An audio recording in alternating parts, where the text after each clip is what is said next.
My name is Anne, your guide to an animals get even. If you like bloodthirsty animals getting back at humanity, then it is a positively good idea to subscribe now. Now, today's animal has some thoughts about pretty much anything to do with people. It's hippos.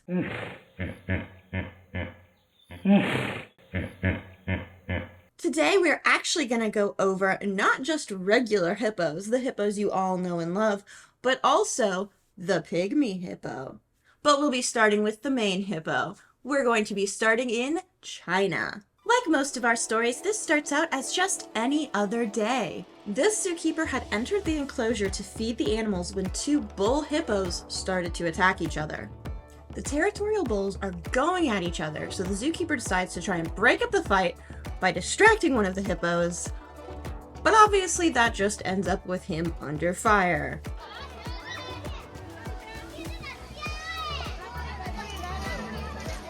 Oil.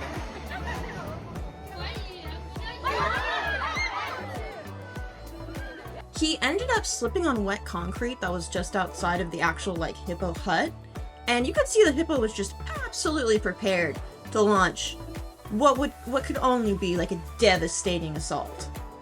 You know, just hippo things. Attacking people just because they dislike people versus because they eat them, you know, hippo things. The hippo starts baring its teeth. Zookeeper used his arms and his feet to kind of ward the hippo off to keep it from getting too close. And, you know, he seemed to have succeeded.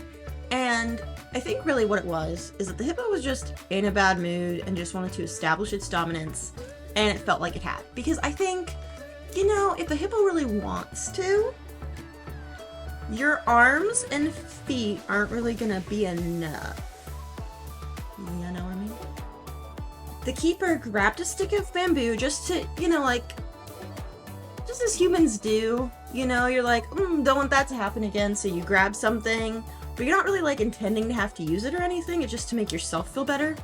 Well, the hippo took that as a threat and ends up charging him again. Luckily the guy, he did manage to get out in one piece, but it was just one of those he barely made it. Have y'all ever seen anything crazy like that at a zoo before? I know that mine was at an alligator feeding session. One of the alligators snapped at the guy doing it, and he barely managed to dodge it in time.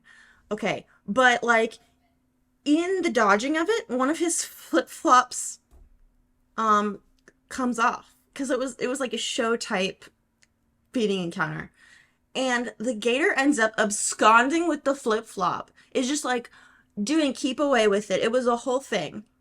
It was so just absurd.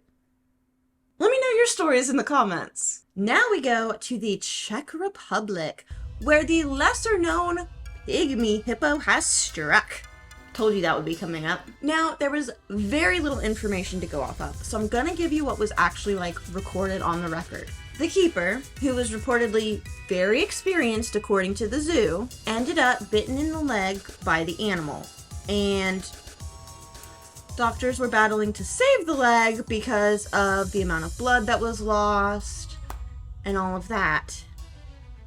The reason it's so surprising is because it's very rare for pygmy hippos to attack people, unlike their much better known relatives, the big ol' regular hippos. So pygmy hippos weigh about 600 pounds, which is still huge, but not anywhere close to the same level as the top weights of 9,000 pounds that regular hippos get to. That's the top male weight, 9,000 pounds. That's why they're called pygmy hippos, even though they're 600 pounds, because, you know, yeah, they could be on a TV show like My 600 Pound Life versus regular hippos who just, yeah, too big to even fathom. Two hippo cleaners walk in, one walks out. At the Lucknow Zoo, a regularly scheduled cleaning was in progress, and the only name we have to go off for this cleaner is Suraj. So Suraj and his colleague were ready to go. Now, the hippo is supposed to be locked in a cage when this regularly scheduled maintenance cleaning is happening. This has always been the way of things. This is the procedure and the protocol in place. But somehow, this mammal was not, in fact, locked up. The moment they walked in, this hulking beast charges at Siraj and boom. Instantaneous. Just like that. Gone. Now, Siraj was a veteran of this zoo. He had been there an entire decade, 10 whole years. And he had been trained in both the cleaning of the enclosure and the feeding of the hippos themselves. His colleague, I believe it's Raju, but I might be wrong, so I apologize in advance. R-A-J-U. So I'm gonna go with Raju. He was also injured, but he survived, and as far as I understand it, it was a minor injury. It is very important to note that this is the second attack by this hippo. So this hippo had been transferred from a different zoo just weeks before these attacks. So this is it's a pretty serious situation. Because of course, like, there's speculation that, like, the enclosure hasn't been properly sealed and whatever, and an investigation is to follow. You know, it's just one of those things where you wonder, like, I couldn't figure out what zoo it had come from. I couldn't figure out, like, does this hippo have other strikes against it? I couldn't, you know, find any information that would explain, like, is this hippo, does he have a history? Were there things that the zoo should have told the Lucknow Zoo that they didn't? Like, I can't find anything on it. It's all just up in the air. You know how that drives me nuts. So keep in mind, these are just stories involving zookeepers. We have barely scraped the surface when it comes to hippos, which is why you should stay tuned for a part 2 and even a part 3.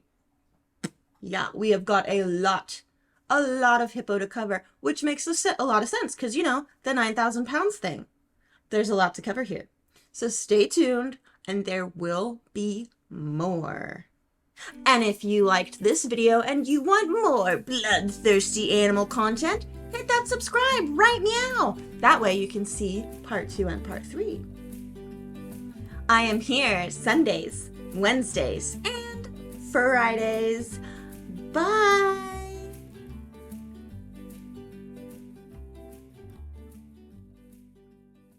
You know, if a hippo really wants to, your arms and feet aren't really gonna be enough. You know what I mean?